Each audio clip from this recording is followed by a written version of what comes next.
Hi, welcome to the Cabile YouTube channel, and for today's tutorial, I will be teaching you on how to change location access and reminders location services on iPhone X. But first, kindly subscribe to this channel and don't forget to hit the subscribe button and the bell to notify you for the new updates. And let's start.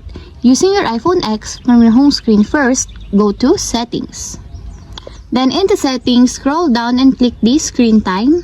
Then in the screen time, scroll down again and click the content and privacy restrictions. Then after that, in the content and privacy restrictions, go to privacy sections, then click the location services. Then in the location services, scroll down and go to reminders, then click. Then in the reminders, if you want to change it to never, just click never until there's a check mark on the side. And if you want to change it to ask next time or when I share, just click it until there's also a check mark on the side.